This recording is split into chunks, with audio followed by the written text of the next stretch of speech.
Good afternoon, Chair. Your meeting is now live. Okay, thank you very much. Well, good afternoon, members. I'm Leo Madden, Chair of the Governance and Audit and Standards Committee, and welcome to this virtual meeting which has been broadcast to enable the press and the public to view it. We are meeting virtually in response to the limitations placed on governance by the COVID-19 pandemic. The City Solicitor has advised that in accordance with Section 78 of the Coronavirus Act 2020, this meeting will be run by reference to the model standing orders as set out in the Local Authorities Coronavirus Flexibility of Local Government Meetings, or Local Authority Meetings, close the brackets, so I'm so through. Regulations 2020 number 392. It says here, but it's entirely up to yourselves, could members and officers turn their microphones off when not speaking to avoid potential feedback? I've waited for 5 minutes for people to come in some stages. So what I'd like to do now is to ask the members who have arrived to introduce themselves. Thank you. Could I start with you, Judith? Councillor Judith Smythe for St Jude's Ward and a member of this committee. Thank you, Chair. Thank you. Councillor Neil Young. Councillor Neil Young, representing Copner Ward. Thank you. Councillor Simon Bosher. Councillor Simon Bosher, present, Chair. Thank you. Councillor John Ferret will be late, and we're still awaiting Councillor Peter. Apparently, Councillor Tom Wood is trying to log in, so he should arrive at some stage. Okay, members, thanks very much. Can I ask the officers then who are here to introduce themselves? We have Sophie Mallon. Sophie, there you are. Hello, hi, afternoon. Yeah, I'm Sophie Mallon and I head up the Commercial Legal Department at Portsmouth City Council, and I'm standing in Peter Bolf. Peter Bolf, thank you. Julian Pike. Yes, good afternoon, Chair. My name is Julian Pike and I'm Deputy Director of Finance. Thank you, Julian. Michael Lloyd. Hello, Chair. I'm Michael Lloyd, Finance Manager for Technical and Financial Planning. Thank you. Paddy May. Hello, Chair. Paddy May, Corporate Strategy Manager, Portsmouth City Council. Oh, Paddy, it's nice to see you again. I haven't seen you for a long time. Indeed. Helen Magri. Good afternoon, Chair. Helen Magri. I'm the Data Protection Officer and Corporate Information Governance Officer for Portsmouth City Council. Lovely, thank you. Lizzie Goodwin. Afternoon, all. Elizabeth Goodwin, Lizzie, Chief Internal Auditor and CIRO for Portsmouth City Council. Thank you. Paul Somerset. Chair, he is likely to join us at a later stage. Okay, well, somebody can tell me. No, he doesn't have to declare it, I don't think. Richard Locke, I can see you there, Richard. Good afternoon, Chair. Richard Locke, Acting Procurement Manager for the Council. That's right, yeah. And Vicky Pletas. Correct. That's very good, Chair. I know. I'm training people how to say your surname. Thank you very much. Yes, Vicky Pletas, Democratic Services. Thank you. Okay, thanks very much. The first item is apologies for absence. I don't think we have any from what so far. Is that correct, Vicky? So we're waiting for people to come, aren't we? That's correct, Chair. Possibly Councillor Ferret has sent apologies that he may be late. Okay, right, thank you. Any declarations of interest, members? None. Okay. I'm going to give Councillor Neil Young, this is your starring role. My only starring role, Councillor Madden. I'm doing the minutes of the 3rd of March of this year, and we couldn't clear them before because you and I were the only people who were at the meeting who were still on the committee. So, are you happy with the minutes of the meeting of the 3rd of March 2020? I am. Thank you. So, are you happy to propose those? I'm happy to propose them, yeah. Thank you, and I'll second them. So, Vicky, there we are. Okay, so those minutes are agreed. Thank you. 25th of September minutes. Sorry, I had to leave that meeting, but Simon very kindly took it. Simon. So we go through that for accuracy in matters arising. Okay. And I'll do them page by page, and the pages are numbered on the papers that we've got. So page 19, page 20, just jump in, members, if there's anything there. Page 21,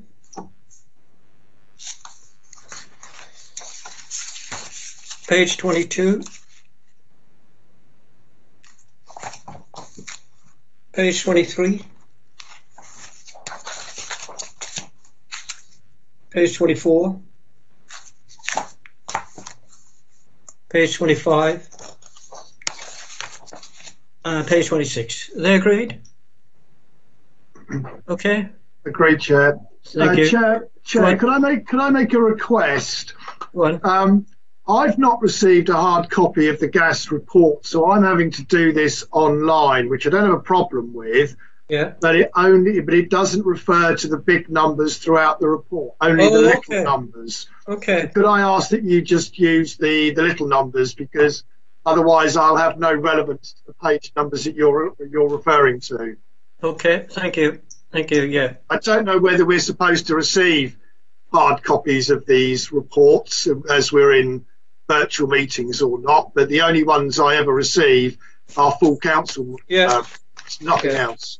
Well, I'm sure if you make a request to Vicky, she'll send you a copy.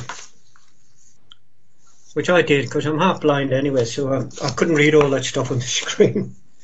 I just wonder, members, would you be happy just to move the agenda around slightly, because most people will be here for the full meeting, but Paddy May won't be. Paddy, we can do Paddy, I think, and go. Paddy's got a couple of items. Paddy, what are they? The annual governance statement and risk and assurance management policy. Would we be happy to do those, members? Is that okay? Yeah. So Paddy, Paddy, if you'd be all right. Annual governance statement. And just go to the first item. Item 5. Yeah.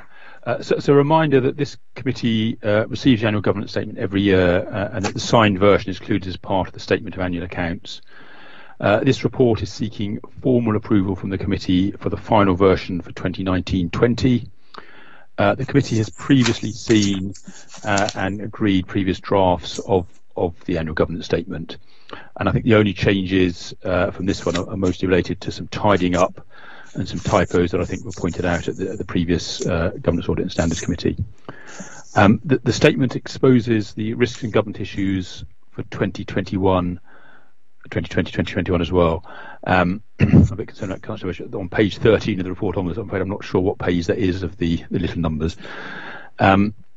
This is done through a review of the progress with the 2019-20 statement, and then updates on the basis of the current understandings. We'll be updating on progress with this next year.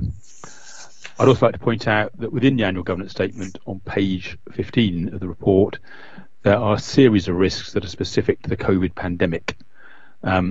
These include, for example, a changed assurance framework, where, for example, we were required to get grants out to businesses as quickly as possible. That was the clear direction we received from government, and there were sort of league tables produced by government and so forth. And this does mean that, through that, there's certainly an increased risk of fraud in terms of less checks than we might normally have done. There's also less external regulation than normal. So I think, generally, during the COVID pandemic, there's probably just a sort of a changed assurance framework in place. Clearly, we'll need to work through the implications for this as we move forward into the recovery cycle. So that's really all I've got to say about that item. Thank you. Thank you very much. Thank you. I haven't marked anything in the report because I've seen it before, as you rightly say so, but most members, I suspect. I don't know, any comments or any questions, members? Can we accept that report? Take care. Thank you, Paddy. We'll note that report. So item 6, Paddy, I think you're doing as well, aren't you? Yes, thank you, Chair. So this is the approval for the risk and assurance management policy. This policy comes every 2 years to the committee for approval. The policy has been brought up to date in line with internal audit recommendations from a recent audit that was undertaken by them. The policy clearly highlights the roles of different parts of the organisation in regard to risk. including this committee. And just to say that the most up-to-date version of the risk register will come to the next meeting of the committee as part of the quarterly performance management report. So risk is, part of that report, and therefore you will see the updated risk register that's been developed in line with this policy. Thank you. Okay, thank you, Paddy. Again, I haven't marked anything on my papers. Anything, members, any comments, any questions? No? Paddy, thank you very much. Great, thank you very much, Jeff. I hope everybody is as quick as you today. Good for your sake, yeah. Thank you. Thank you. Right, we'll go back to the agenda then, members, if that's all right. Let me go. Just a minute. So we've got. Right, item 4. The audit. I think that Councillor Tom Wood has now arrived, so could you just check he hasn't got any interests? Okay, Tom, could I first of all thank Tom and welcome him onto the committee. I think it's the first time, and certainly he has been on the committee when I've been on it. So thank you very much, Tom. Tom, have you any interest to declare? I don't have any interest, no. Okay, thank you very much. Thank you. So can we go to item 4 then, the external audit report as I put it, but Helen and David? Thank you, Chairman, and good afternoon, members. Sort of set a challenge to try and keep our report as short as Paddy managed, but we'll do our best. Before we talk in any detail on the audit results report that is included with the papers, I'd just like to update members on the timeline for completing the audit. So the deadline for publishing accounts on the website, on your website, is the 30th of November. Yeah. And as members will be aware, our audit was planned to start sort of towards the back end of the period. So we started our audit in early October, and I would say that very good progress was being made on the audit until we hit the second lockdown, which is not necessarily a complete lockdown, but a key member of our team who was carrying out the work for in the sort of highest risk areas of the audit was due to return home, which is overseas, for his engagement celebrations, and he was due to leave once the audit was completed. Because of the lockdown arrangements and his concern that he wasn't going to be able to get away, we allowed him to leave earlier, but that has put a bit of a hole in our audit team. And so that kind of disrupted our arrangements for completing by the end of November. We've had discussions with officers about that, and I would like to take this opportunity to thank Julian, Michael, and the rest of the finance team for their understanding, because our options were to try and find somebody else to step in and complete the work, which would have been somewhat disruptive, I think, to the finance team, given the key role that Farhad was playing. And so we have agreed that because he is back from hopefully his engagement celebrations in the first week of December, that we will complete the audit in the couple of weeks at the beginning of December and certainly before Christmas. So this is no reflection on the work that's been done by the finance team, and indeed I don't think it's really any reflection on the audit team either. This is purely a circumstance linked to the rather, well, maybe it was unexpected, maybe not, but the timing of this second period of the lockdown. Just in terms of the work, page 33 of our report. Sorry, can I come in there? I mean, of course, sorry. The matter was raised by David when we had the meeting to see if there were any questions in relation to the statement of accounts, and we did express our concern about it. And we are concerned that I think we need assurances as members, because I've got to sign off the letter, and it's supposed to be done by the 30th of November. And we're concerned that we might get put on the naughty step at the very least, or there'll be some reputational damage to us. Okay. So if I can reassure you, Chairman and members, there is currently no naughty step. So the naughty step that I think some members will recall there being 2-3 years ago no longer exists. So there is no longer a list published of audits that are not completed by the deadline. But I think it's also really important to say that the deadline of the 30th of November is not for audited accounts. The deadline of the 30th of November is for a set of financial statements to be placed on the website, either audited or with an explanation of why they have not been, why the audit is not complete. So we will be agreeing a form of words that appropriately reflects the circumstances with officers to do that. In terms of reputation, as I said, I think the very important thing that as members you need to understand, this is not a reflection on either the quality of work of your team, or, as I said, it's not a reflection of the quality of work of my team either, or delays as such. So it's not that we have had any problems in undertaking the audit or getting the assurances that we need.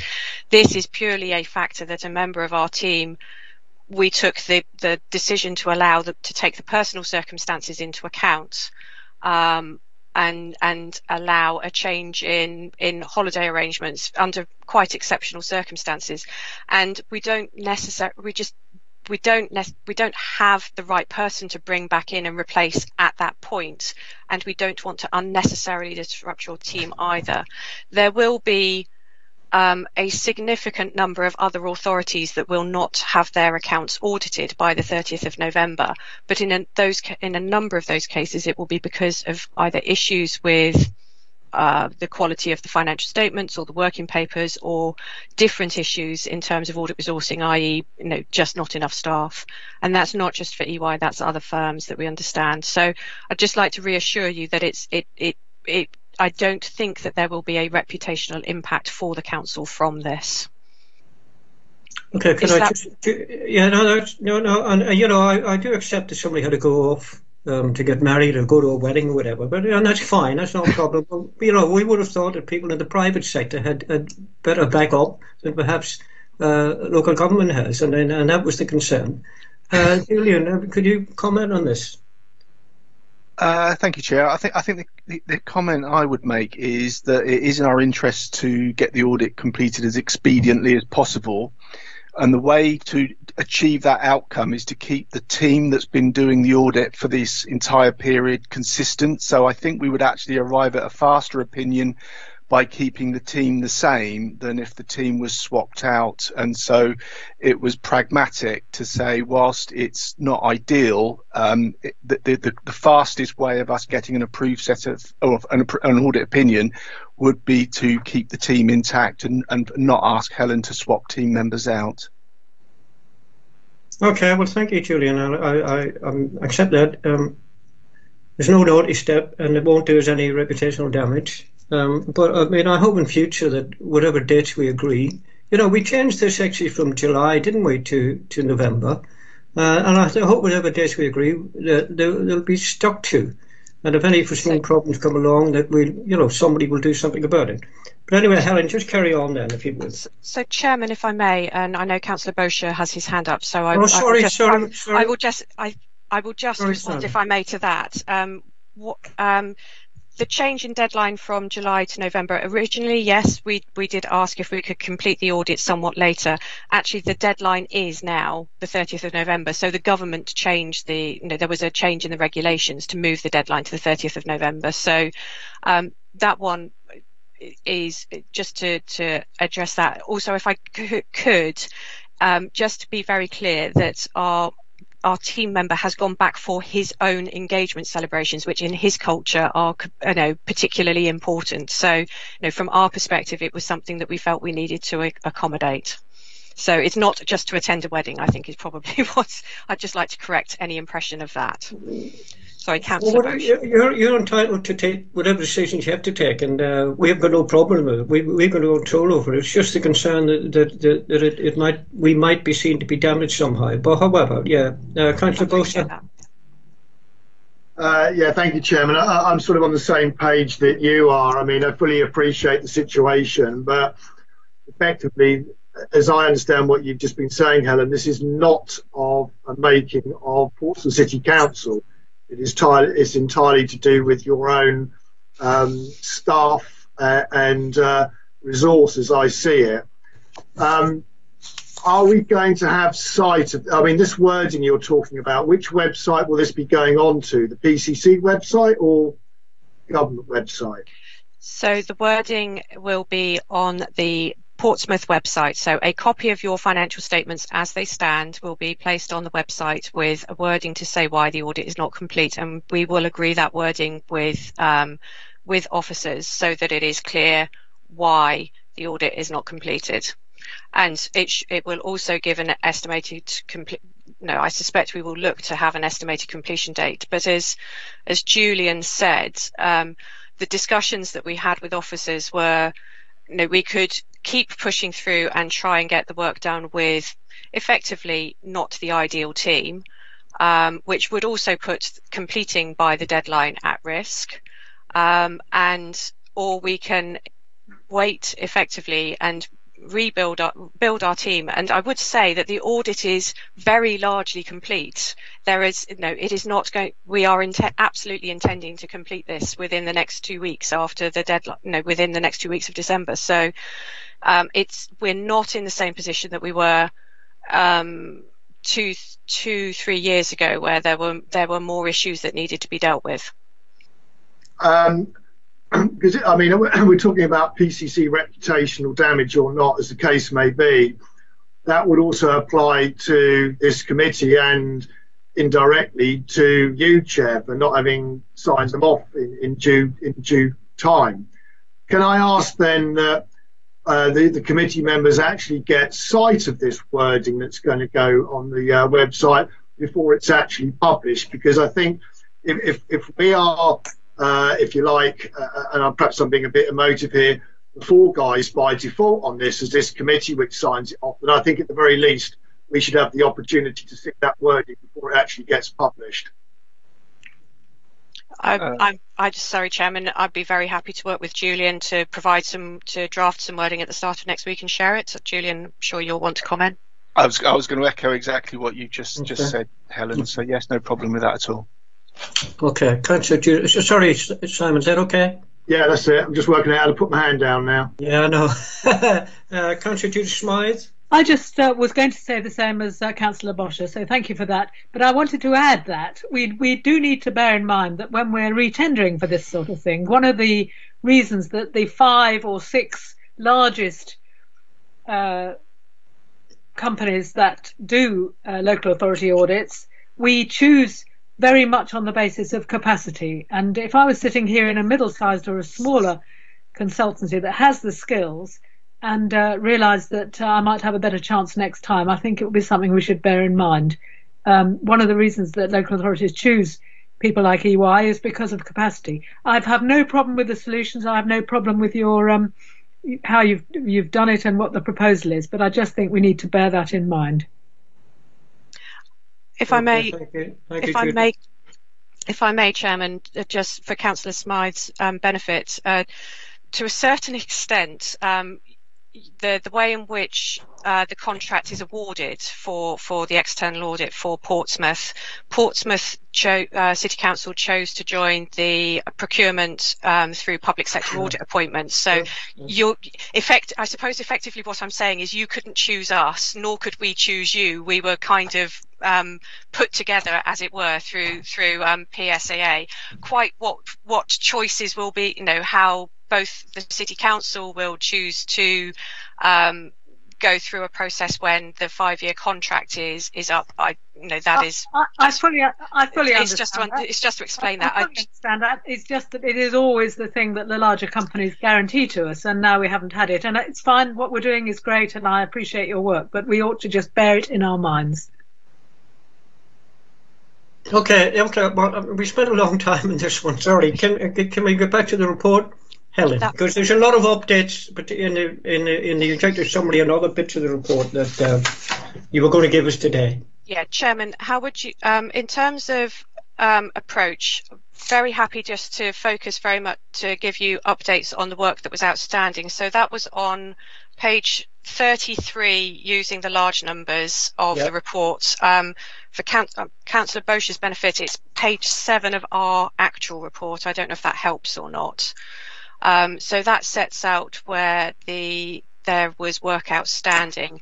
If we focus on that, is your preference then that we would stop and then take questions? Would that be easier for you, Chairman? I think it probably will be for members. Will it just to, you know, each particular point, some points there won't be any questions or comments at all. But yes, if you would do that, Helen, if that's okay. Thank you.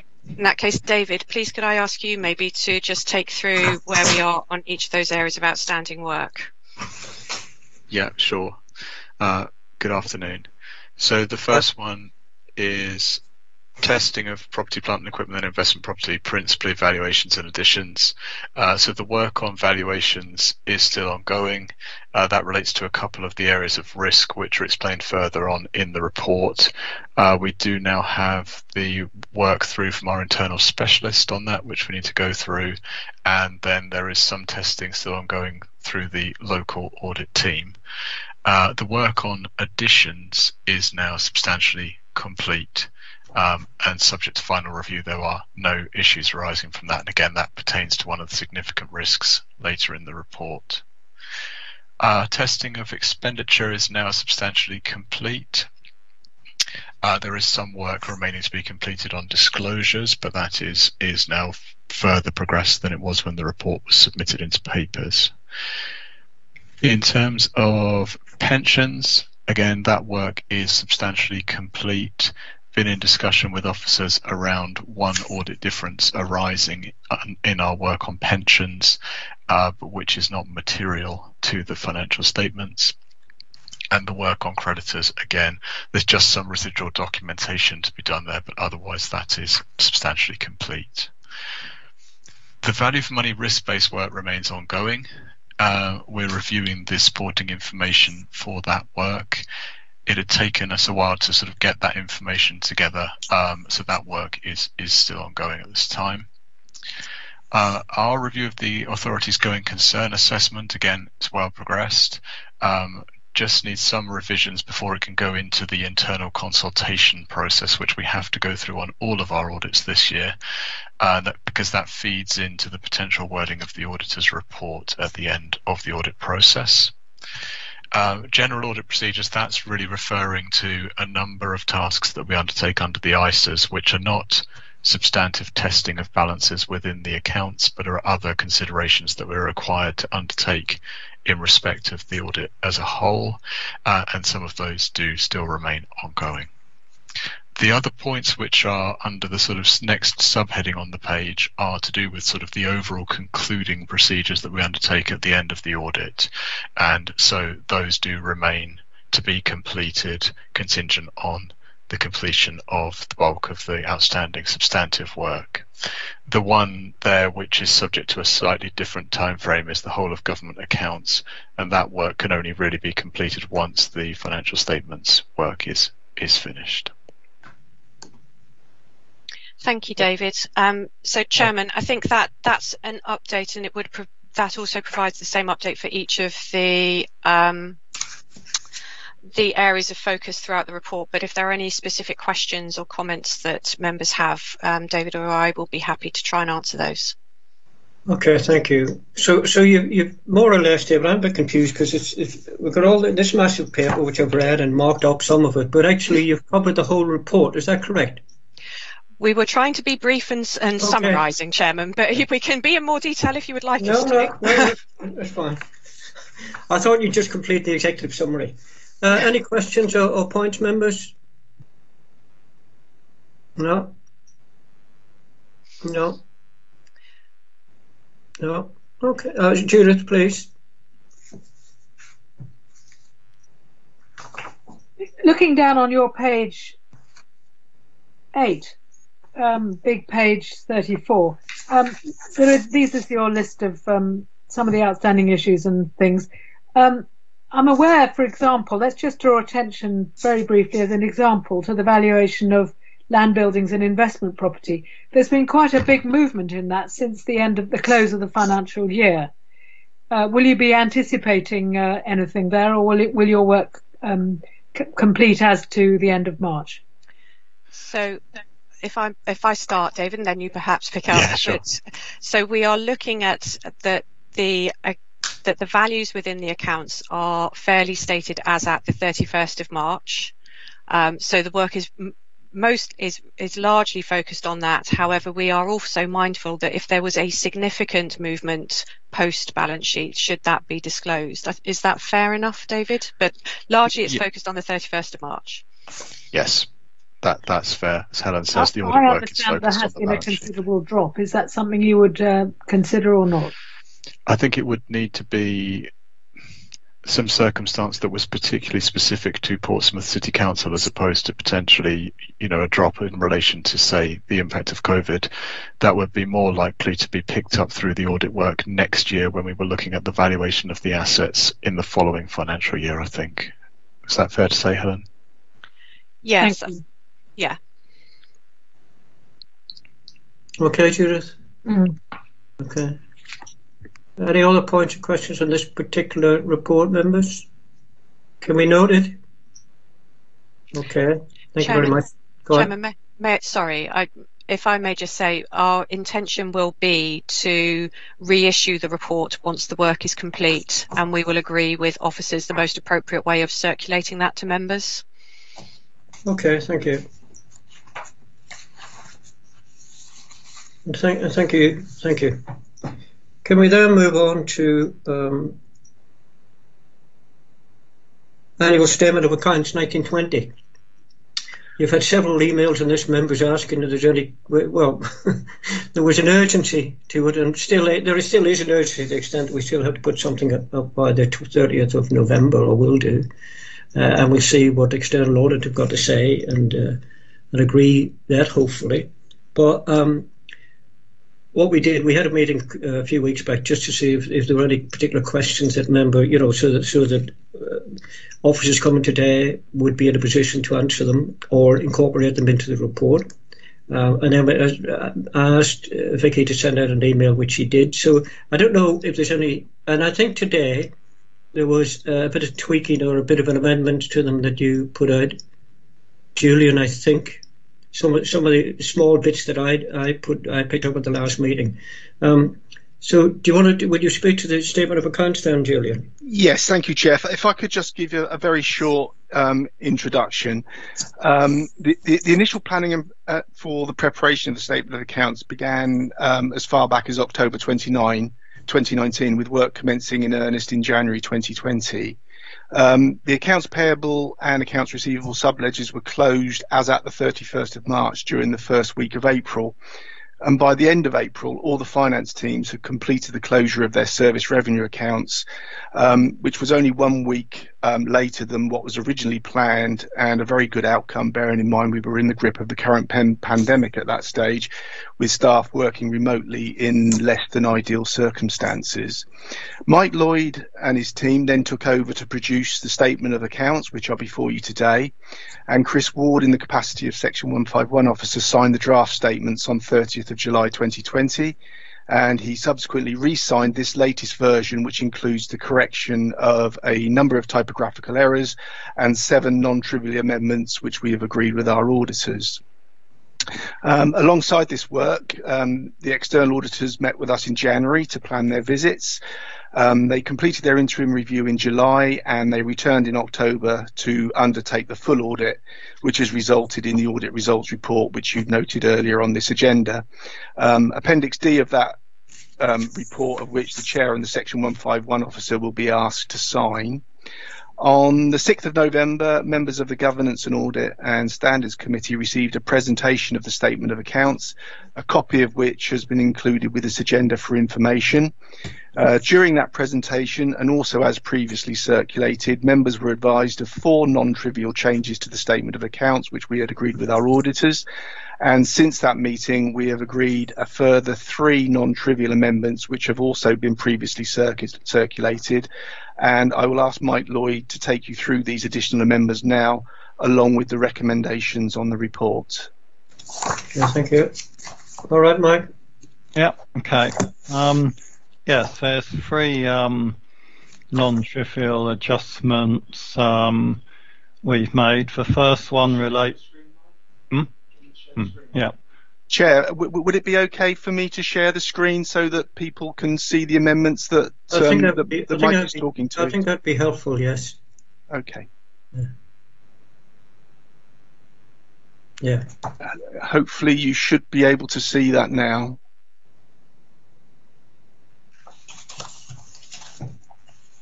If somebody could confirm for me that they can see that screen. Yes, I can see it. Yeah. You've got to scroll down a minute, obviously. Yes, that's right. Yeah. I'll follow Mike's lead. Okay, so the First Amendment we've made concerns the risks arising from financial instruments note, which included a table of the maturities on our borrowing. Unfortunately, we omitted a loan which we took out late in the financial year in March, and some of the loan profiles hadn't been rolled forward correctly, so you've got a table with the original repayment profile and the revised one in the appendix. The second amendment concerns the related parties note, and in part came out of the briefing meeting on the 6th of November when we answered a member question. We found there was some income included in the note, and upon reviewing it, our interpretation was that it should only include expenditure, so there's some slight differences in the amount of money we paid Gosport, the Clinical Commissioning Group and Southampton City Councils. The third and final non-trivial amendment concerned the operating leases note to the accounts, where the City Council is the lessor, and we hadn't carried the figure from one working paper or spreadsheet to another, and consequently we'd understated the rent that was due to the council in the period over 5 years, and in consequence also the total rents due under the leases. So that's the amendments. Moving on to for recommendations, what the purpose of a covering report is to seek the committee's approval to the statement of accounts, and also because the audit isn't yet complete and it's possible that further amendments may be required, to ask the committee to delegate to the chair authority to sign the accounts off after this meeting. And obviously I'll do my best to answer any questions you may have. Thank you, Michael. Members, any questions or points? No. No. Okay, so we had the external auditors, and we just had the internal, we just had Julian and Michael. So since we haven't got everything complete yet, because of extraneous circumstances, are you all right if things are delegated to me as the chair to find? It'll be fairly small beer if there's anything anyway, I suspect, Michael, wouldn't it? Should be, yeah. Yeah. Is that okay, members? Okay, thank you. So we dealt with item side. Thank you, Julian, and thank you, Michael, for that. Well, you're back again with Treasury Management mid-year report. Yes. Item 8. Okay, thank you.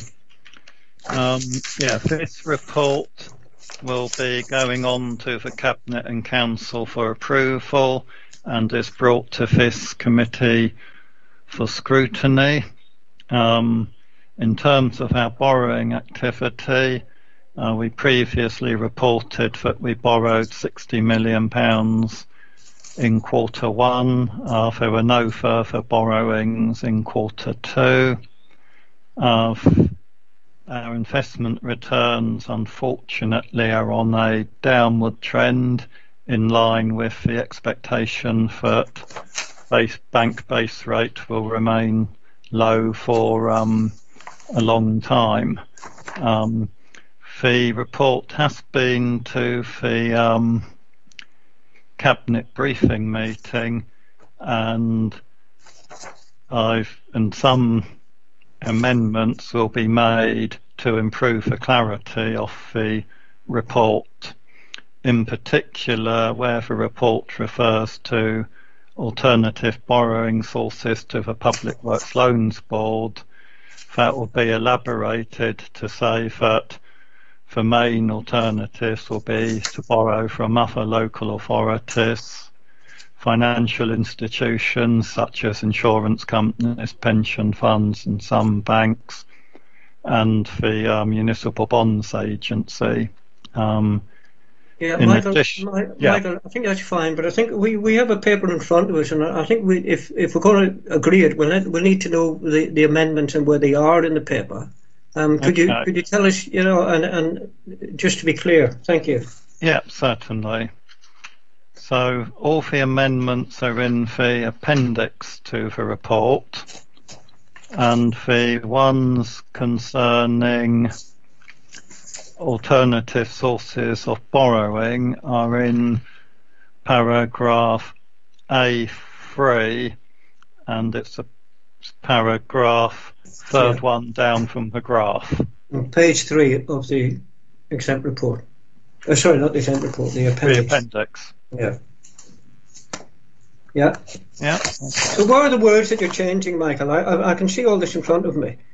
We're not actually changing the words as such. Okay. Previously, the report simply said that the council would need to fundamentally reconsider alternative sources of borrowing, and all we've done is elaborate it to list the main alternative sources of borrowing.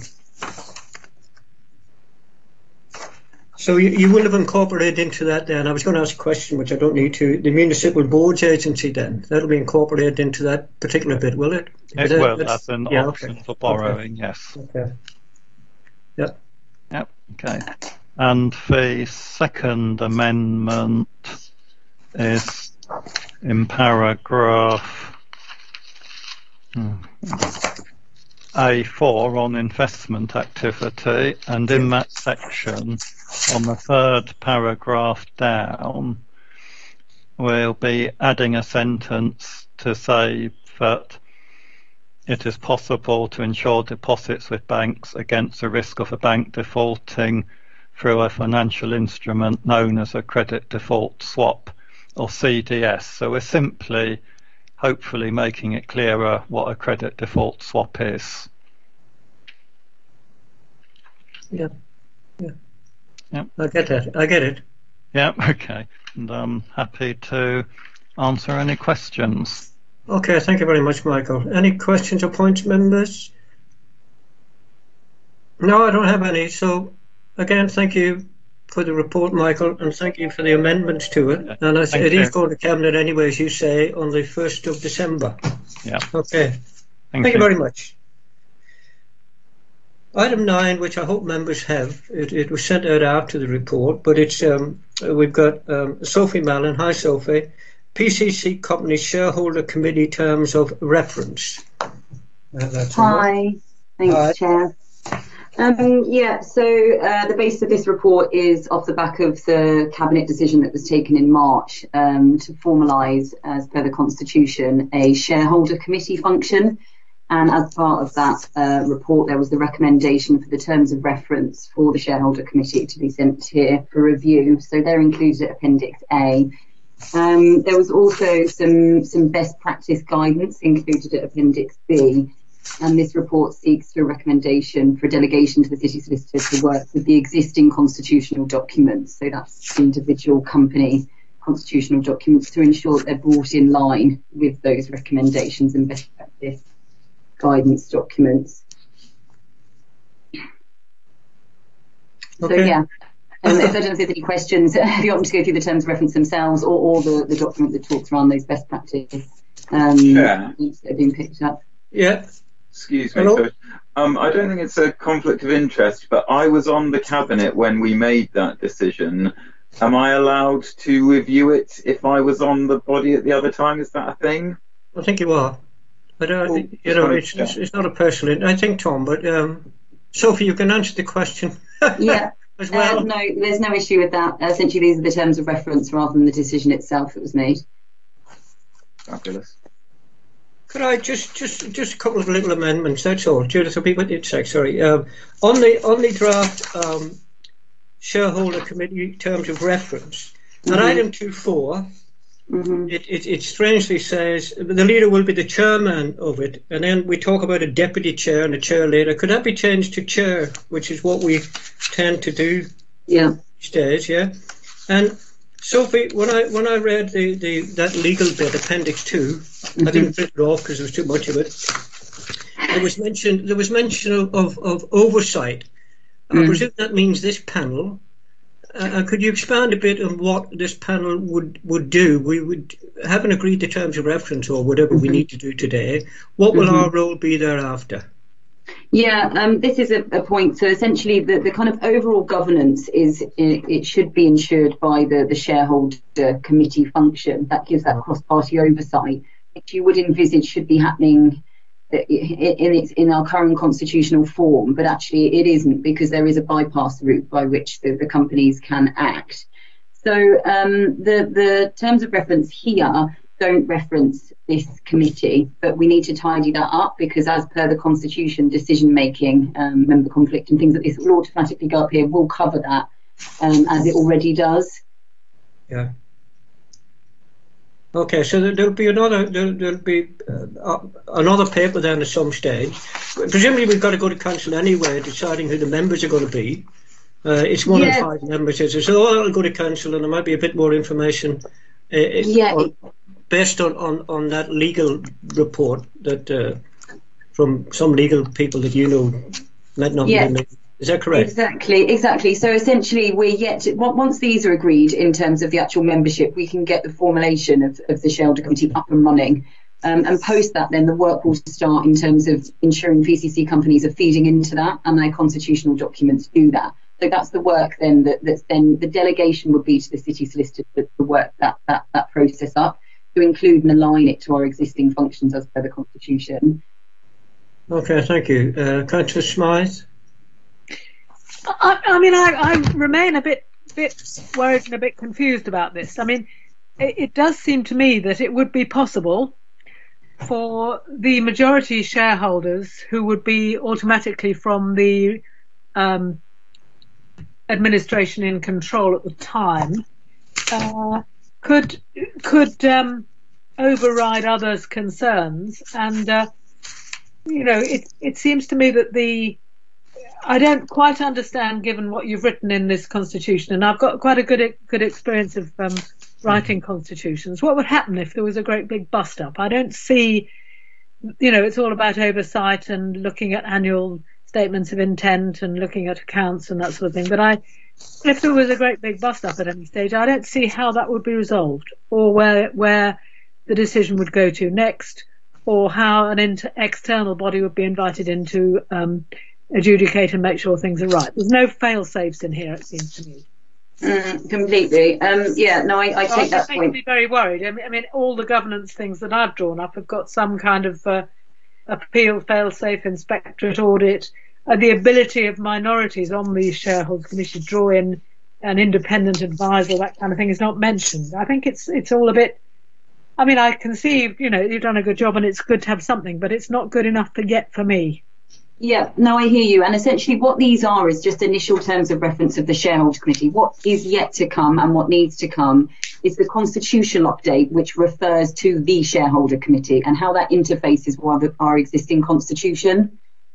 And as you say, I'd like to recommend that we note this, but don't approve it till we've seen the whole kit and caboodle, because it's meaningless on its own and a bit loose for me. Yeah, especially, and we do need to do it fairly quickly, because Rablin are now beginning to commit money to developments. And these things are also governed, I believe, by external standards. There are things that auditors like to see and don't like to see, and I'm not entirely content that that's in there. And there are also conventions to do with the powers of local government that I don't see mentioning here. I would like to have seen some mention of a power that was used in order to inform this terms of reference, because I must say the whole thing makes me a bit nervous. I'm very happy to accept, this is work in progress, but I'm not very happy to approve it or anything until we've seen the relationships up and down and the acts under which this has been done. Yeah, what might assist actually is the link to the original cabinet report where the decision was made to actually formulate the shareholder committee, because within that was the full legal advice piece, which set out exactly as you say this particular aspect of the Localism Act that was relied upon, and then the walkthrough as per the overall change.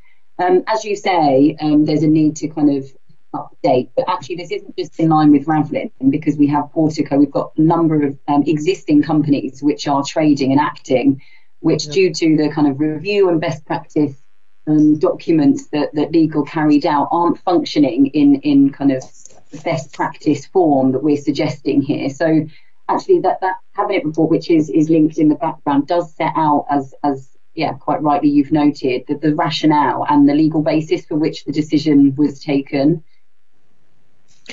I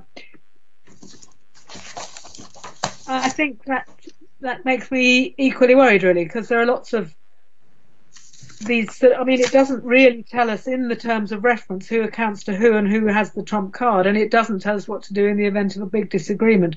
And also, there is a bit of a sense of the administration marking its own homework, which, as members of GASC, regardless of political party, we need to really watch out for that. So I'm not. I mean, I can see what you're trying to do. I can see it's got 3/4 of the way there, but until we've got the wider context, and I have read the original cabinet report, but even that, I think, I mean, every institution, every organisation which are the subject to terms of reference has some kind of guiding principles beyond which things are ultra vires, or beyond which things which are out with the purpose of the organisation. And this isn't quite mentioned enough to me. You start with the purpose of the stakeholder committee, but you don't say what is the purpose of the organisation we're governing.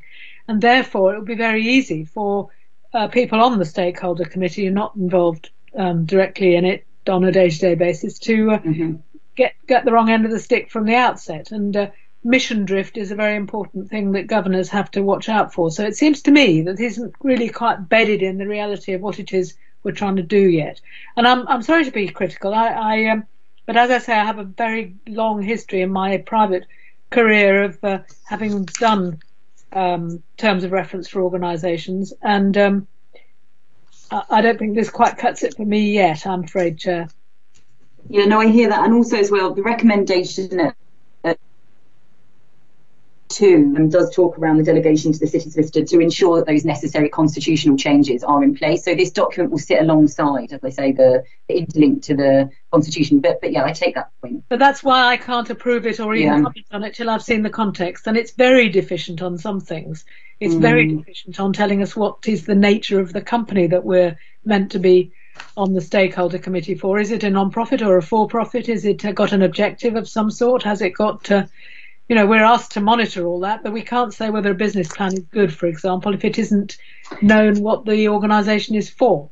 Yeah, exactly. But that's kind of why it was kind of vague in that sense, is that this entity will govern all PCC companies. Its formation is there to act as the shareholder. So instead of that being PCC in terms of our existing decision making and going through our normal decision making functions, this will be as per the shareholders agreement that sits with PCC as shareholder and the entity.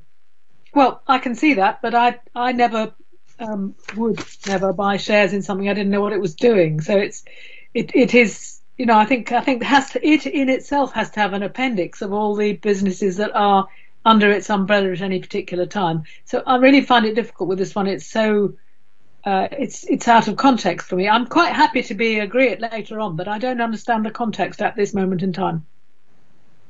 Okay. Well, you're confusing me now, I have to say, Judith, because I didn't read all those things into it that you did.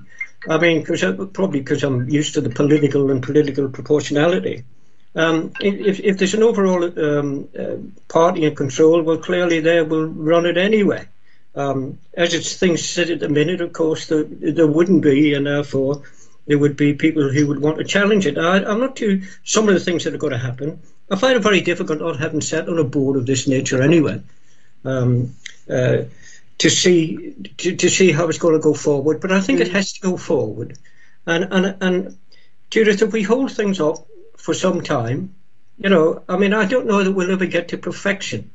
A lot of these things, of course, take a while to bed in, and therefore people look at how they could change the constitution or change the terms of reference or whatever it is on it.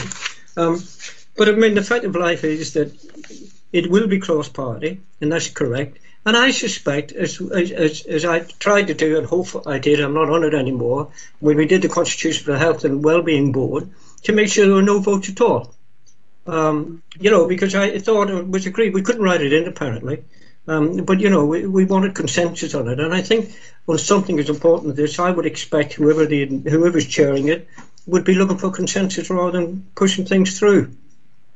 That'd be my experience, Judith. But I don't know what more you want in it, because I think you'd need to say to Sophie what it is, and when we would then get it back. Could we not agree this in principle today, and then just see how it develops once the board's set up?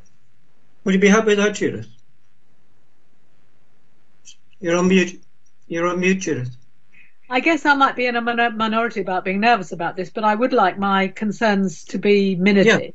Yeah. I don't see anything specifically wrong with this, except it's being produced to us for ratification, noting, whatever it is, in a vacuum.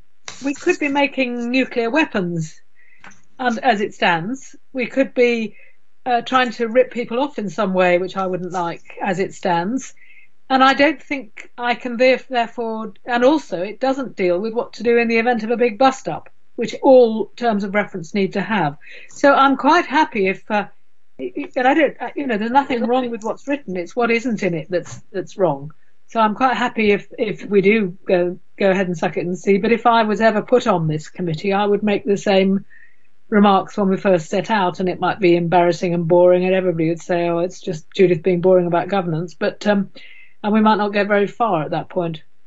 No, just as you say, Judith, on that point, I think that's exactly right, because you cannot be at this stage. You're being asked, it presumes that it's sign off of key documents, and they're not presented here. But it's envisaged that when the committee is formed, on that first committee, there'll be an incorporation of those members, and they'll be presented with the key documents which are listed there. So it will be it's for them to approve on that first, or a number, I guess, of meetings.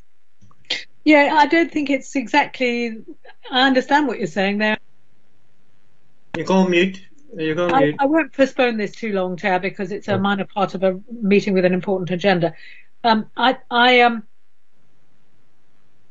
You've expressed that in terms of the duties, but you haven't said what we would do if we didn't approve it, and you haven't given anything in the preamble about what's the overall purpose of these businesses, or what they're trying to do, so that we couldn't make judgment on those documents anyway, really. I'm very happy to talk to you about it later and have a look at it, but it's the purpose of the shareholder committee should always be at the beginning, at the outset. Not the purpose is doing a fair few duties, but the purpose is to further the objectives of the City Council in establishing semi-independent companies, which will probably include this and this, which come out of the original policy about setting up Ravelin and so forth. Otherwise, it's very rudderless, it seems to me. The purpose is to increase the prosperity of the city of Portsmouth, Absolutely. isn't it? Absolutely. So, but the purpose isn't to do a number of tasks. The purpose of this is to illustrate what the tasks might be. Otherwise, we would just and it doesn't tell us what would happen if any of us disagreed with any of those things. Mm-hmm. So we have a lot of these woolly constitutions in local authorities, and I just thought this was the right time to draw attention to some of it. I'm not knocking it done. It just is insufficient. Councillor Tom Wood. Yeah, I'm confused about the. I don't see why this document would explain what the companies the council owns does or are for. I mean, partly because obviously that could change as new ones are set up or got rid of, but also presumably each of those companies have their own MEMS and arts, and that's the appropriate place for that information. And I assume that that information is already accessible to all of us as councillors. So I guess I'm just sort of saying I don't see what the problem is. Yeah. Well, the problem for me is that it doesn't actually say that in here. It doesn't. It gives us a series of mechanistic things to do, but it doesn't actually say what you've just said, which is very clear. And but I don't think the document needs to say that companies have their own MEMS and arts. I mean, it doesn't say that the moon is smaller than the Earth, but we can just kind of all take it as read, can't we? Yeah. Like companies do, as a rule. Yeah. You read, Judith. Normally shareholders deal with one company, and this is a kind of unusual local authority type thing to have. I really don't want to dwell on it, but I myself would find it difficult to go to the first meeting of the shareholder committee if I didn't know what would happen if there was a hell of a bust up, or for example. Well, I see what you're saying, Judith, but I think I think what we need to do is to set up this committee, and this committee can then come up with its refined terms of reference or whatever it's got to do. I don't think anything's perfect when we set it up, so I'm going to move that we accept this report as it is. Including any more information you want to give to Sophie, that's fine, but I move the report. Can I have a seconder? Seconded all over the place, yeah, okay. I'll agree with that, providing we do have the chance to revise it and see it in its proper context. I hope you're on the board. Okay, members, so there's three. Well, I better take a vote on it. All those in favour of recommending the report, 1, 2, 3, 4. All those against? Okay, abstentions. You abstain, Judith. Okay, that's lovely. Thanks very much. Thank you, Sophie. You okay, Sophie, with that one? Yeah. Okay, thank you. And then we move on to compliance of gifts and hospitality protocol. I have to say that I always say at every meeting, boringly, it's not the ones that we know, it's the ones that we don't know. But there we are. Yeah, this is with me as well. So yeah, this is the protocol. The purpose of the report is to update members on any issues regarding the compliance with the gifts and hospitality protocol. And this requires an annual report by the city solicitor, which this is on compliance to enable the committee to make any necessary recommendations, and if not, to note the report. So yeah, there's a clear criteria which has been set out at 4.3. And then we've gone through each of those criteria and listed out those that fall within it, and then listed in the appendices. So it's whether you're happy with the current thresholds, and if that's agreed, then to note this report. Yeah, it seems to me, though I haven't checked previous papers, that we're getting more reports from people, or people coming forward. Cleaners and all the rest were coming forward with fairly minor stuff. So, I mean, that's got to be a good thing in a way. Last year was 158 and this year was 157. Oh, there you are. It's my imagination, Sophie. Thank you. I just think and I don't know what page it is, but Appendix 2, hospitality over £40. At the top of page 2 of that page, we've got our city treasurer. Head of finance being greedy and going on 2 occasions to, I think it was Dieppe or something, I can't remember. Clearly that's a duplication. Yeah, it's a good point. Isn't it? Yeah. You couldn't have gone on the 24th of December and then again on the 30th of December. I'm not sure if one is the lunch and one's the dinner potentially. Oh, okay. No, it's included in both, yeah. I take that. You look at that. Yeah. Could you also tell me where just at the top there where it says donor something, donor minor? Is that what it says? Donor minor. and then says false, false, false the whole way down. Most of them. What does that mean? Do you know? So, if I'm presuming if the donor, as in the individual giving the gift, was a minor or not. What, a kid? I'm presuming so. Oh, right. I never thought of that. I thought it was somebody earning less than I was. That's all it meant, minor. I mean, we could pick holes in this if we want to, but members, any particular points or queries on this? Councillor Bowser, please. Yeah, I've got one, and I think actually it's generally a good thing, because I think we all remember the Wendy Couch situation, which probably prompted all this in the first place. Yeah.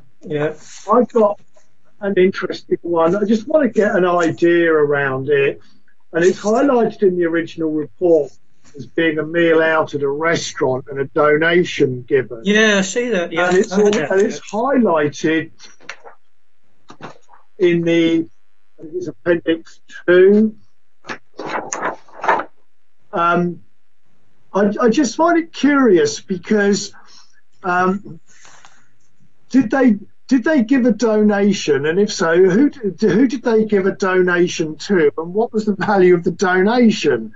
Because perhaps if I'm reading this right, they just went out for a meal out at a restaurant, and I don't know whether they were invited there, or it doesn't say if they just booked it as a team meal out. Yeah.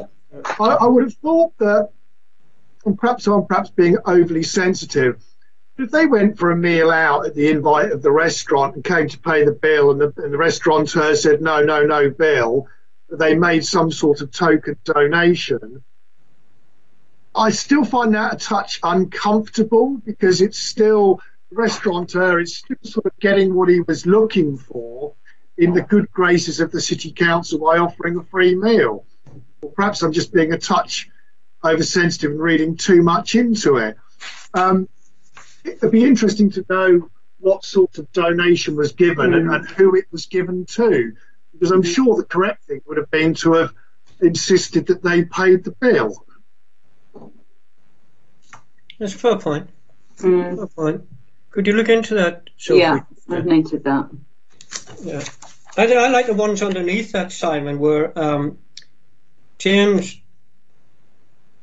Oh, I can't read this; it's too small for me. But two members of staff had to spend an evening listening to Dan Snow, and I just thought serves them right. That was £125 each. Could you imagine that? Oh, truth. Yeah. That's a couple of hours of his life he's not going to get back anytime soon. Anyway, any other points? So we'll come along to a governance and audit and standards committee meeting. Yes. Anyway, happy with that report, members then. And of course, we want to see it. We want to see, I think it just keeps people on their toes when we get these reports. I think they're annual reports, isn't that right? Sophie, remember? Say that again, sorry. Yeah. Annual, yeah. Yeah. Okay, members, is that okay? Can we note that report? Yeah. Thank you. Well, thank you, Sophie. You probably stay on anyway. It's up to you. It's up to you. Okay, thank you for that. Can we go to item 11, Internal Audit Performance Status Report to the 6th of November 2020. Lizzie and Paul, thank you. Thank you, Chair, and apologies, Paul. I will be able, hopefully, to answer all of your questions. So in relation to our performance report, obviously we need to tell you whether we are on track to cover all of the work. At the moment, there is a phenomenal amount of work on the table. However, we are working within plan. There is noted on page 388 any ongoing items and involvement. Oh, right. That's no good for Simon. 388. Let me see if I can get it, Simon. Page 4, Simon. Page 4. No. If that's okay. Yeah. So if there is ongoing items of work, then we need to bring it to your attention because it has an impact in relation to the work we're duty bound to do for the plan. So that will narrate, obviously, the pockets that we are involved in. You'll see down there that obviously we have a number of investigations. We're excluding the more contained, smaller investigations, but at a later stage I need to bring a report along to you to highlight all of the items of work. The last time we had committee, I also represented, I think, a revised plan for you, where I also said that we would be doing some assurance work. That work is still ongoing, but at the committee meeting, I think probably in March, I'll be able to pull everything together for you and be able to kind of report. There is some changes that I am proposing, which is to take on board some grant work that we are duty bound to undertake. And obviously in relation to COVID-19 there was the income loss compensation claim. Again, we have done some work around that. There is 2 stages to it, but you'll notice on page 5 or 389 there are a couple of areas that I am suggesting to take out the plan, and predominantly it's because it's very impractical for us to be able to carry out those items of work. From a risk perspective, whilst we do need to undertake the work at some stage, I'm proposing that I reconsider to put it in the 21-22 plan. So as I move through though, and we come down to page 8 or 392, that gives you narrative around the individual audits that we have completed since the last reporting period and gives you a summary of the results. And if you continue throughout the report, obviously you then have any follow-up work as well that we've undertaken. I have a large admission to make. We had one item of work that was outstanding from last year's plan. That item of work was vessel, which has been concluded. I know you've all received a copy of the report, but I omitted to put it in this report, and it should have done. So I think at the next reporting period you will have a summarised version so that there is clarity from the public's perspective as to all items of work that we have undertaken. There are no new significant areas of concern. So at this stage, if you had any queries or questions, I'm happy to answer those if you have any. Okay, thank you. I don't have any, but some of the members. Councillor Bosher? Thank you very much, Chairman. Going back to little page 4, number 3, you've got a load of bullet points there. Are they effectively the general terms that you've got, Izzy, when it comes to doing audit involvement? They are, Councillor Bosher. There's a number of obviously activities that fall slightly outside of the normal audit remit. For example, regulatory investigative powers, the anti-money laundering, the financial rules. But because it is work that we undertake and it could have an impact on our statutory work that we fulfil, that is why they're narrated and included in there, so that you know perhaps other pockets of work that we're getting involved in. But they are general types of areas of work activity that we are the best placed to undertake.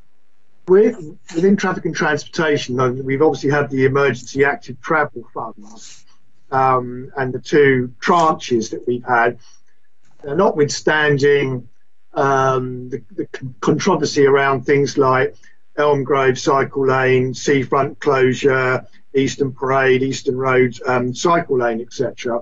Obviously, there were big wadges of government money that were attached to those. Would they, and do you intend to include them in any future audit programme? I mean, perhaps I'm just being a little bit mischievous in the fact that one of those bullet points says performance management against it. Yes, and there are 2 levels why we either have to become involved or it is relevant for us to become involved. So number 1 is where there is a requirement. Most grants, I would say at least 80% of them, require Chief Internal Auditor and the Chief Exec to physically sign them off and do a declaration and return. in relation to the home to school additional pockets of money that we've had in relation to COVID and the ones that we have always had historically, they all require that certification and that sign off. So we are involved. And the nature of what we're involved in is we look at the terms and conditions that were awarded against the pocket of money being granted to us, and we will look at a sample of how the expenditure has occurred and be able to do a return on that basis. There are a couple of areas. For example, you may be familiar with the infection control grant. Other areas such as, and we've only just had kind of a notification that we'll receive a pocket of money in relation to enforcement action, which again the government have handed out.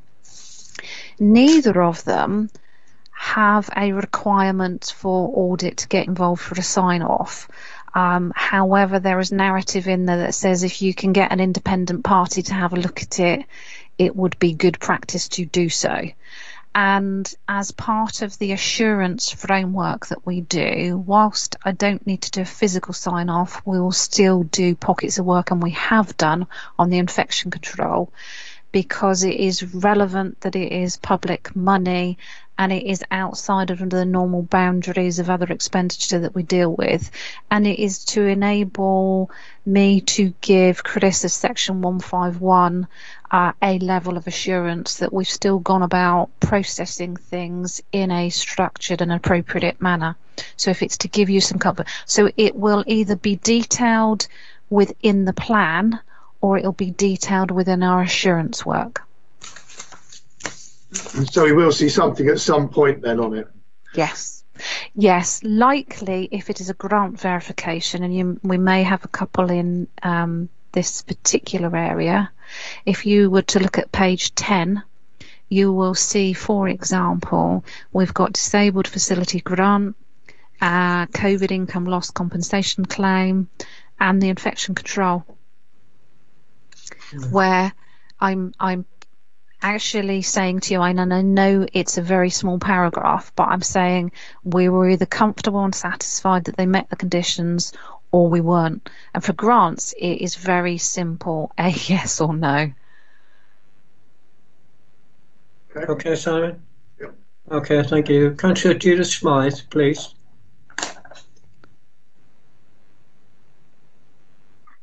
No, I didn't have anything to say. I was just. Oh, your hand's up, Judith. Sorry. No, oh, so sorry. Yeah, no, it's okay. That's fine. I'll lower it. I was looking at that same page, and actually, while I am here, you've got on that page you've referred us to, Lizzie. That's page 10. You've got the reasonable assurance on the payroll and expenses to Solent LEP. Just as an example, what would have it was this employees not completing the expenses assessment, which is expenses are really dodgy area anyway. Would you'd have done something about that, would you? Or? Yes, we would have done. The reason the Solent LEP is included is because they A, were the accountable body, and B, they sign up to the bulk of all of our rules and regulations. So in relation to that particular area, we were looking at, and they have historically, and there's been a small impact for COVID, but not reduced too much. They do a phenomenal amount of travel. And obviously the boundaries around the 60 miles is, we've got an HMRC link to it. And there are examples where it is appropriate, but they need to seek the appropriate waiver or authorization kind of in advance. So reasonable assurance has been given because on the whole, for the area that we looked at, they had very sound and good controls in place. There were some examples, be it that they were minor, that needed to have a reminder, I suppose, to go down the prescribed path. It's implied here that it's one person anyway, which isn't very much. I was just trying to work out what happens once you've raised that. Does it then taken up by I actually the chair or? I actually present to and forgive me because I often, although Sophie's about, so Sophie will remember that. So it's funding, finance, performance, and something else panel that we go along to.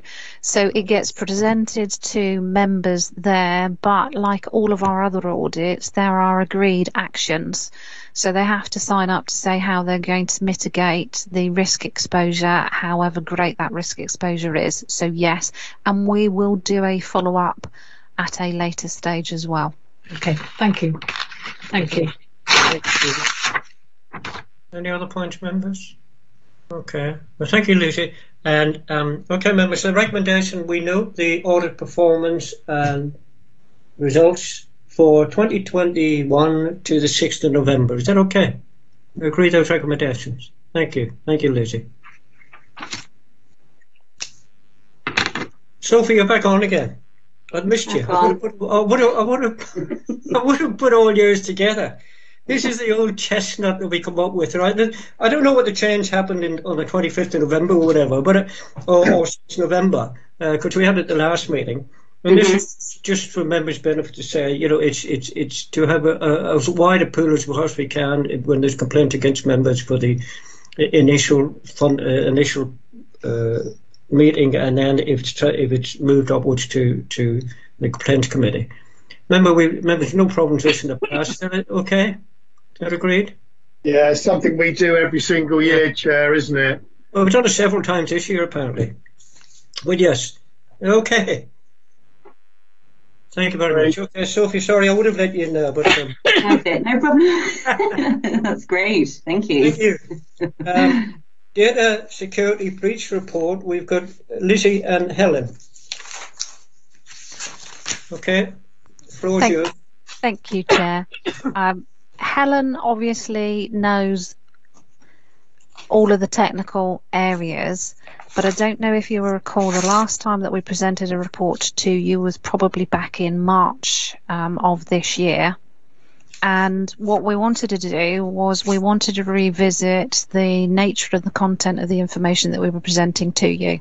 So this for the first time, and it would be wonderful to have feedback as to whether you think it is providing the right information or whether there's additional information you think that we should provide. But it is to give you a analysis over the last year of the incidences that have occurred, where those incidences have occurred, where, for example, and apologies, Simon, because there isn't page numbers on these. Right. They wouldn't fit, and I kind of made the decision that as we'd have the numbers at the end, but I will make certain we put something in for next time for you. But obviously, once there is a potential breach of data, then there is a response time that the service, once they are made aware themselves or they identify themselves that there's been a breach, need to communicate that, because Helen and her team make an assessment as to whether it needs to go through to the ICO for reporting. So the first pie chart is to give you an overshot really of response times and whether we were within the 72 hours or not.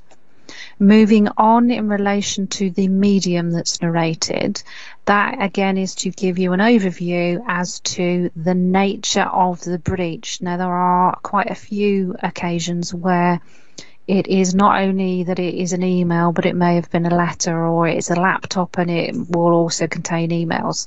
So again, it is to kind of show you where we believe the breakdowns are, which particular medium has a significant impact or is hit with data breaches. And obviously it is across each of the relevant directorates. The number impacted would be the physical number of individuals that we are aware of. Where we do not have sufficient information, then there is an assessment made by Helen and her team. Moving on to the next pie chart is the root cause.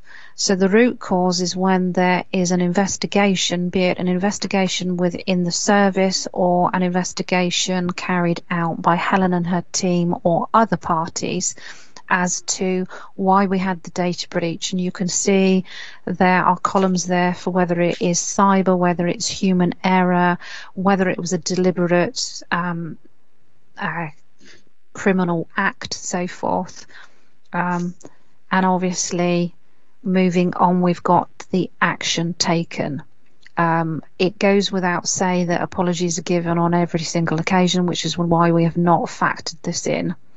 So, as I said, in relation to the pie charts and the bar charts that are in there, they are an analysis across a year, so to help inform you as to where we have had data breaches and the nature of those data breaches. Then when we come on to the very last element, which is the data breach summary, those are data breaches that have been reported and the actions taken since the last reporting period. So Helen, I'm sure, Helen, was there anything that you wanted to add that you think I have missed? No, thank you. No, as you said, it would just be useful to get some feedback as to whether you think this new format is informative. I think it certainly gives you a better idea of what sort of breaches have occurred, and it gives you more information in an easily visible format. But you know, we will be happy to take your feedback, and if there's any adjustment you would like going forward, then we can work on that for you. Okay, thank you. I have a couple of questions, but like I just say, I've just got a message from Councillor Ferret to say he's now on the call. Okay, Vicky. Yes, Chair, that's fine. Councillor Ferret, do you have any declarations of interest, please? Yeah, just to confirm, I'm here now. No, I have no declarations of interest. Thank you. Well, thanks, John, and welcome to the meeting. The format I like, I have to say, but I'm not too sure where it says human error. I accept that. I've made so many mistakes in my own life, but where it says inappropriate action by staff, I'm not sure what happens then. I mean, presumably it's rectified in some way, but is it, and there aren't many of them, to be fair.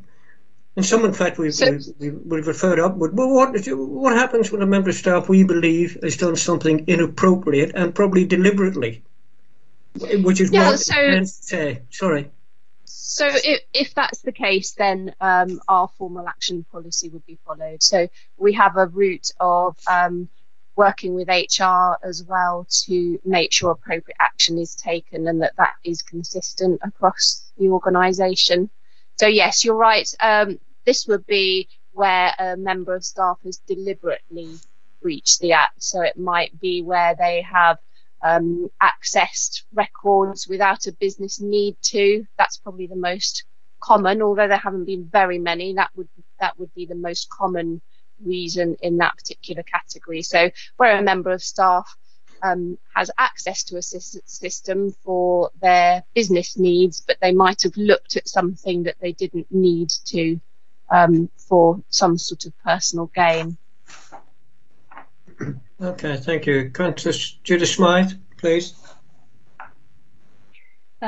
Thank you for saying this is a new format of report, because I certainly didn't recognise seeing it before. It's I'm not sure if it shows us enough the scale of the problem. I mean, we don't seem to have had any awful things that you do hear about emails being sent to thousands of people with the wrong information in it, or on the face of it, Children's Family and Education have got the most of those. But is that they seem to be individuals who've made human errors, and it's easy enough. Do those, just drilling down a little bit so that I understand a bit more about how this works, would there have to be a complaint about it? I mean, somebody would have to discover it had happened, wouldn't they? Or somebody would have to fess up and say it had happened.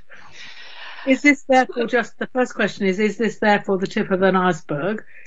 And if nobody's complained about it, how much, is a sufficient an apology to an individual enough, and so forth? And second of all, is there any reason why we should look at children, families and education? I'm on that committee, and draw have a collective training on the thing, or in other words, do you see the two areas I'm interested in there? Of course. So yes, it's true to say there will be data breaches that we aren't aware of, and in a lot of cases we are reliant on somebody raising a concern or making a complaint. Often, though, it will be a member of staff who has noticed after pressing the send button that they have sent something to a wrong address. So it will be a member of staff who has come forward and told us about the error. But there are also some auditing processes that take place. So, for example, in adult social care, they will routinely audit use of the system. So they will be able to compare a social worker's caseload, for example, to cases they have accessed. And if there are exceptions where a social worker has looked at a case that isn't part of their caseload, they would be asked to say why they've accessed that. So we're doing more of that. I'm currently working with children's social care to get something similar in place. They've recently had a new system, so we're working with them to get something in place so that there is this routine auditing, and the GDPR does ask us to do that. So there's much more onus placed now on proactively auditing systems or processes to make sure we are identifying breaches rather than relying on people making a complaint or raising a concern. So that certainly is the case. Your second question, Councillor Smythe, you said something else that you were interested in knowing. Sorry. Would you mind if I pick up? Because I believe, Councillor Smythe, you were saying about children's services, that there seemed to be a disproportionate amount that are on children's services. And Helen, there is an information governance board, is there not, to which you chair, to which I come along to. There are representatives from across the council. I think we've had it on our radar that children's services, there has been a higher hit of data breaches. So we're actually working with relevant people to understand and unpick why it is we have had some reoccurring, and whether it is really what it is they think to begin with, or whether there is other actions that need to kind of be taken. And it's also gone to the information, not to the information, to the corporate governance board. So the likes of the chief exec is also aware that we will do further work. I think you might have anticipated my follow-up question on that, which was there's a lot of practical barriers to working effectively around children in need that are to do with not being able to share information, and very often places have either co-located staff to get around that, or the second thing they've done in good faith and properly within the law, or they've got permission of the client to share information. You can't work in a multidisciplinary team unless you can share information, for example, with the NHS or the mental health services or whatever. Is any of this confused by that, or is there clarity about that? There's definitely clarity about that. We are fortunate enough to have our partnership information governance specialist. So a post was created especially to proactively look at the information sharing needs between the council and our partners in the city, and that really is working very well. So I don't think that is a particular issue. But certainly, as Lizzie said, we are working with staff in children's social care, the Caldecott Guardian, Denise Lingham. I've got meetings with her and other senior members of the team to look at what the root cause of those issues is and how we can instigate some more checking procedures. And some of those are difficult at the moment, obviously, with staff working from home as well. So we've got that to factor in. But for every breach that occurs, part of my team's action is to work with the team where the error occurred to see what can be done to prevent it happening again. Yes, there are seem to be a lot of breaches in children's social care. they are dealing with a high volume of personal data. That's obviously a factor. They do seem to have a good reporting procedure as well, so that possibly is another factor. But yeah, we are working with them.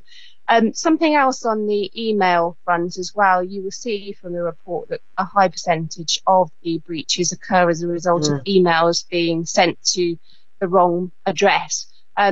The Microsoft Office 365 suite of products that the council are in the process of bringing in will give us some tools. And I was in a meeting this morning talking about some rules that we can set up. So the system is clever enough to identify if you're sending, for example, an email that contains personal data of various kinds.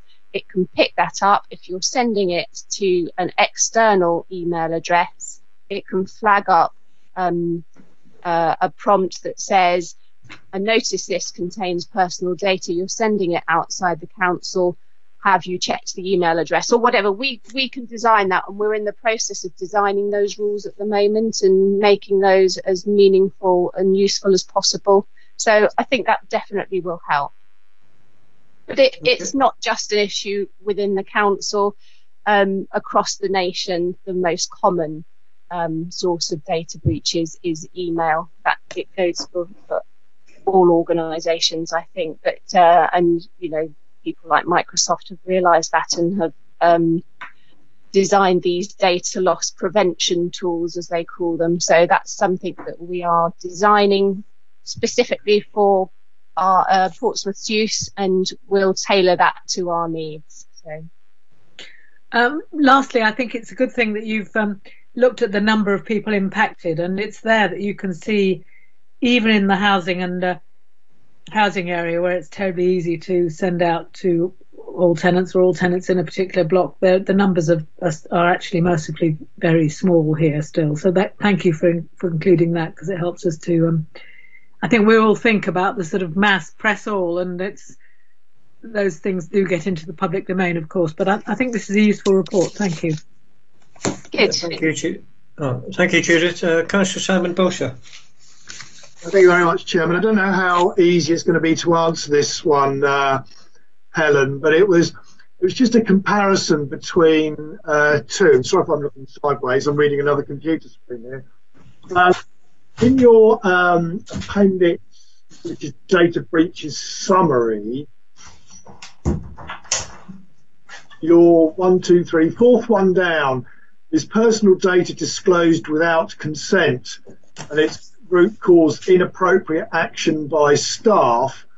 And about another 1, 2, 3, 4, 5 below that, you've got personal data disclosed in error by email, which is classed as human error. Now, without going into the details of the two, because I'm not overly interested in the background as such, what sort of constitutes the difference between inappropriate action and human error? Because to me, they are potentially very similar, and I guess it's probably more to do with the individual cases, is it? I think inappropriate action we would determine as something that was done knowingly, and somebody's done something on purpose. So that particular example, a member of staff picked up a letter that was addressed to another member of staff that was on their desk and opened that letter. So they have knowingly looked at data that they shouldn't have done. And the other case was a mistake. So that's how we would distinguish between those two. So the personal data disclosed without consent was somebody reading somebody else's personal mail, was it? Yeah. Right. Okay. Okay. All right, sir. That's fine. Yeah. Okay, thank you. Any other points, members? Okay, well, thank you. Can we note that report? Thank you very much, Helen and Lizzie. Thank you. Right, members, we're moving on to the last item. Item 14 is exclusion of the press and the public. What we have is a report in the public domain, but then we've got some reports with much more confidential information that can pinpoint individual members of the public or members of staff. So will members need to go into the exempt reports? No. because we'll need to leave this meeting, as you know, anyway, and go to another one. Okay, then. So I'll move exclusion of the press and public if we have to go into exempt section. For the minute, then we'll just have the procurement management report, the white bits of paper that we got in the public domain. Richard, you're around somewhere. Good afternoon, There Chair. you are. Yep. Hi, Richard. Yep. Can you hear me okay? We can hear you.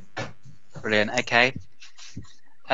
Apologies, but just to let you know, my son's just come home from school, so he might come bounding in excited at any moment for tea and biscuits. So apologies in advance to the committee. But I'll take you through the paper now. So essentially, I've repeated the format from last time, which the committee stated was an improvement from previous reports. So I've tried to keep it as that, and hopefully in time we'll build upon and improve it as well. The report does cover some of the last quarter that was reported, because the cycle has come around 2 months after the last committee meeting. Hence, there's going to be a little bit of duplication in respect of waivers and KPIs. So, going through the report, it's the three main areas as last time. So, spend compliance, contract awards via waiver, and contract management performance reporting. So, going through the first part in respect of spend compliance, we have effectively maintained the raw compliance. So there's still some work to be done to increase the level of raw compliance, i.e. make sure that all of our service areas are getting contract entries up on the Intend system as per the transparency code. We have now got 2 new members of the team in procurement on admin, and also a new member of the team who is joining us and is now in her second week on more of a contract management role. Okay. So whilst we've struggled to get a further advance on the compliance there from the last committee meeting, that we do now have the resources in place to hopefully kick on from where we are and move that compliance information up further. That will have to happen as well as part of the Fusion project, where we're updating our Oracle system. So that's going to move into the cloud and have additional functionality, and that's going to need for a higher level of contract information to be on our systems. In respect of the compliance information by service area, this does come with the health check, which is there and earlier in the report in respect of the spend information coming from finance system and from the port system. It's not currently covering spend information from adult social care's Controc system or children's social care's Mosaic system, which are 2 other things that we're going to be looking at and using our new contract management resource to hopefully progress on. But in terms of where we are with adult services, no concerns there. Children, families and education, no concerns there. There is some above 100k spend, which is as per the report last time, which comes into decisive user choice in respect of out of city area education placements. No significant issues in respect of corporate services. No issues in respect of culture. There is one contract which is around about £60,000 for a consultancy appointment, which we will engage with the relevant officer in culture to understand what's happened there, whether it needs to have a waiver put in place or whether they did obtain quotes, but we just haven't got visibility on the system. Moving through, no concerns of the executive, no concerns with finance. Housing, there was a couple of above 100k contracts there relating into electrical servicing and maintenance, where we do know contracts are in place. It's just the case that the system requires updating. So again, some more work there for our now better resourced admin function and our contract management business partner. No concerns at the port, no concerns at public health. Regeneration, there's no major concerns there. We've still got the same one from last time in respect of the asset manager at Lakeside, which I'll speak to Tom Southall about. I think with regeneration, though, we do need to do some work to engage with that service to get their compliance in terms of contracts up on the system at a better percentage. So that's something that our admin function and our contract management partner will work on over the next quarter. So that essentially is section one. I can answer any sort of general questions from the top level report. If we want to go into any more detailed questions, then I can deal with that in the exempt section of the committee meeting. Okay. Any questions or points, members, on that section of the public report? Councillor John Ferret.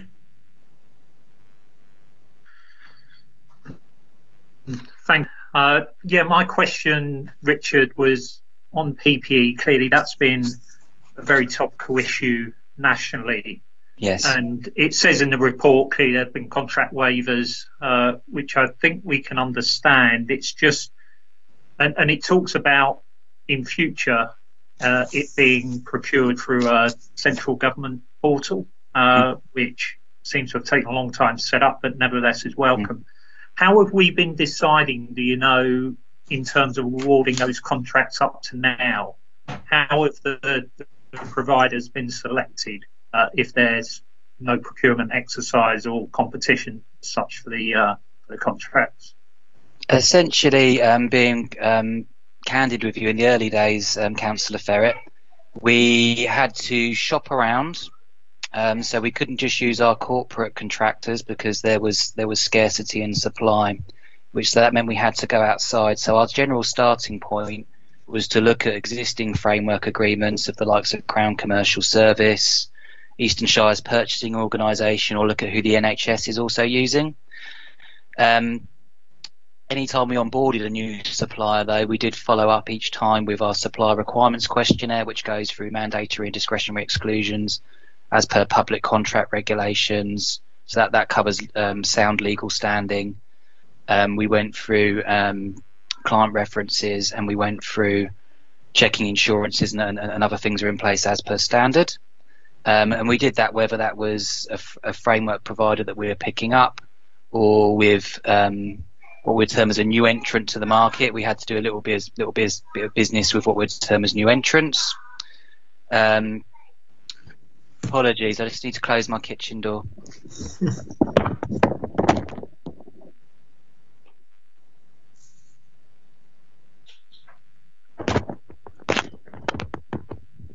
I'm very, very sorry about that. All right, okay. Yeah, so essentially we had to start also doing business with some new suppliers, and each time we did follow up with the supplier requirements questionnaire and so forth. We did a lot of benchmarking across prices. So we only used any new suppliers into the market where effectively they had very good costs. And each time that we were purchasing products, we didn't just rely upon the safety certification. We put that safety certification out to our trading standards. And we also went as far as employing a testing house where we would send products to in case there was any particular issues to get further tested. And where it's been appropriate, we've actually got refunds. So we've got a high level of confidence that we have not fallen foul of doing business with people that we shouldn't be doing business with as a public sector organisation, falling foul of paying over the odds, because we have shopped around and benchmarked and checked. And we're a member of the Central Buying Consortium, which is districts and unitary authorities all across the south up to the South Midlands, and we've shared a lot of benchmarking and supplier information there as well, which has given me confidence. And again, in respect of double checking the products and so forth, we did develop a very good working relationship with our own trading standards of Richard Lee and Andrew Townley, and went as far as actually getting some products tested. So we compared to some of the scare stories, and not scare stories is the wrong term because that would imply that there isn't any problems there, but compared to some of the stories that you would have read with central government on PPE, I'm in a comfortable position in respect of how we've engaged there. Going forward, we generally only work with our framework providers now that we have existing contracts with, but we're actually not buying directly anymore. Central government has said to us, go through the portal, because central government has built up their own buffer stock now, and if we don't go through the portal then and we continue to buy directly ourselves, then they might not recompense us for that expenditure. So we're working, we're getting deliveries through the portal. We're still having the weekly meetings in respect to PPE. That work stream is less intensity, but it hasn't gone, and we're getting deliveries through. I think there is still some improvement that the central government portal needs to make in terms of having the reliability on those deliveries and a bit more visibility on where those deliveries are in the process. But we're feeding those back, and we still have a decent buffer stock in place just in case, and we've maintained those supply relationships. So we know that if anything was to fall down with the portal, that we know what the lead times are for products. We're keeping those relationships going, so if we do have to turn back on, which we've had a mandate from Gold, if that does happen, to effectively get that moving, that we can go to suppliers again quickly. Sorry, darling. All right, John. Yeah, I'd just say thank you for that, Richard. It does sound like we've been very diligent, perhaps more diligent than central government have been. I did just check a couple of companies last night to make sure there's no ex-government ministers on the board, so didn't look like there were. So, yeah, thanks for the report, Richard. Okay, thank you, John. Councillor Judith Smythe. I was going to raise very much the same same question, so I won't go with that. I mean, I think just in general, I really like the way you do this report, and I think it does reassure me that we're doing, under the circumstances, pretty well. And if you look at there's a sort of creeping improvement between June, July, August to August, September, October with your red, amber and gold. I wonder if perhaps once a year it would be useful to just do a comparison with over a slightly longer timescale, because it just looks as if it's got a little bit better, even though we've still been under COVID and everything. So well done. Yeah, I feel reassured by this report. Thank you, Councillor Smythe, and certainly with the contract management officer that we've now recruited, we're going to be in a better position to be able to take those KPI reports forward, and there is work, I think, to be done to simplify the KPI reporting and make it so it's relevant and proportionate more to the organisation, and then we'll be able to provide a bit more comparative reporting, so it's not just on a quarter basis. We can dice it up however you like, really. Okay, thanks, Richard. Do you want to move on to section 2? Yes, thank you, Chair. So section 2 is contract award via waiver. As I say, there is significant dovetailing between the last committee report. So it still has the significant direct award waiver for the extension of the waste contract, which is going to skew the value of the business as usual direct award. Beyond that, there's no significant direct award waivers really, which has caused me any concern. You've in the exempt report, it lists all of the waivers there. So obviously, if there's any detailed questions that you'd like to ask if we move into exempt session, I'll be more than happy to answer those.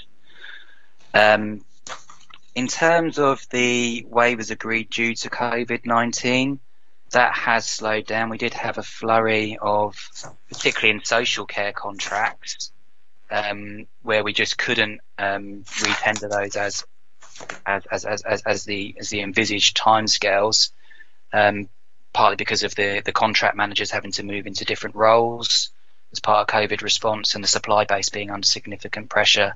But we've got good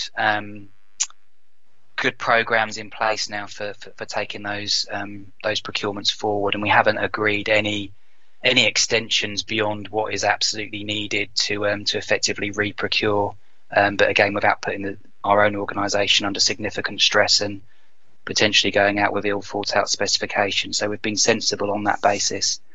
I think there is still probably some others that are going to be coming forward, so in less volume, but there will be some other contracts I'm sure that will require a bit more extension outside of term. But as long as we are sensible and proportionate in making those extensions, and as long as we are transparent to the market, so what we'll do, and you would have noted from the exercise we've done on the waste contract, any significant extension outside of term of any significant value that will cause us a friction with the regulations, we will usually issue an award notice in the official journal, and that will tell the market why we're doing this, for how long we're doing it, and also provide the market with reassurance in terms of what the tendering programme is coming up for that particular contract. And that's an approach that we've done a number of times and seems to work very well.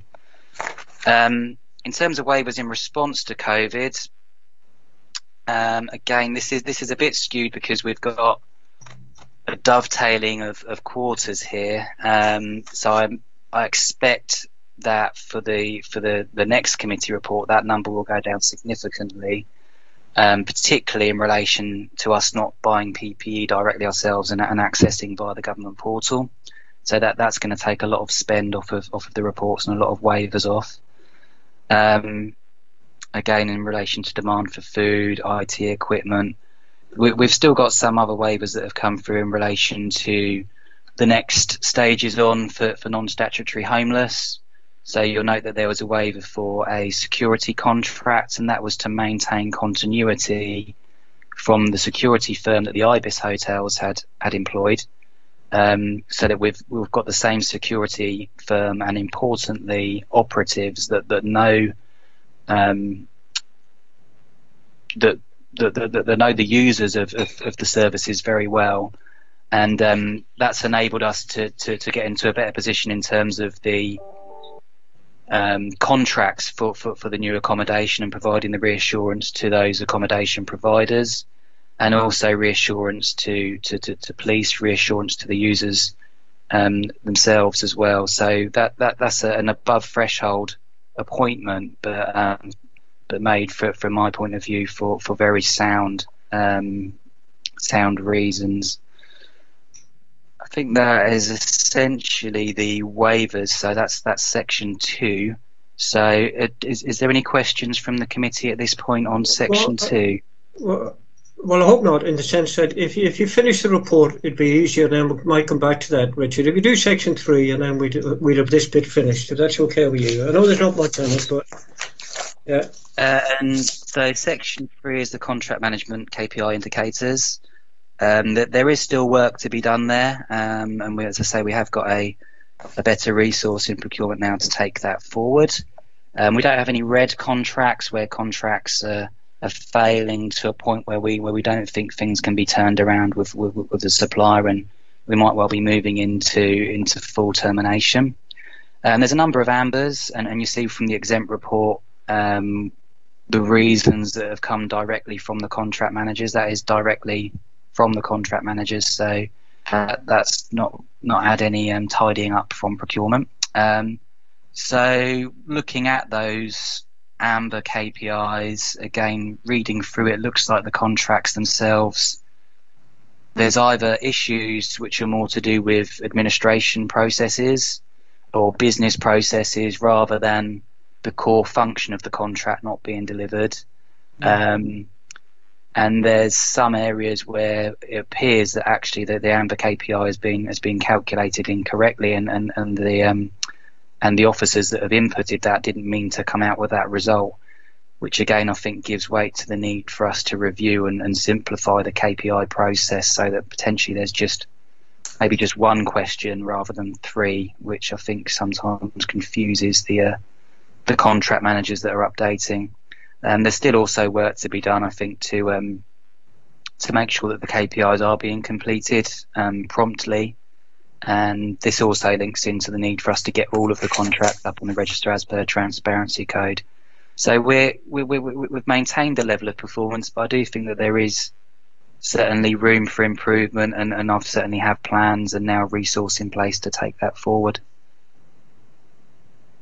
Okay, thank you, Richard. Members, any points or comments on sections 2 and 3 of Richard's report? Happy enough? Thank you, Richard. Thank you. Thank you. And I think that's it, members. We decided not to go into exempt because members are happy with just seeking questions on this. So can I thank everybody for coming to the meeting today? And thank the officers and Vicky and Peter Smith-Parkin there for doing this bit. And I'll see you at the next meeting, and all the best then. Thank you. Thank you, Leo. Thank you. Cheers. All the best. Thank you. Thank you. Have a good weekend, everyone. Cheers. Bye. Cheers. Bye all. Bye. Bye. Bye-bye.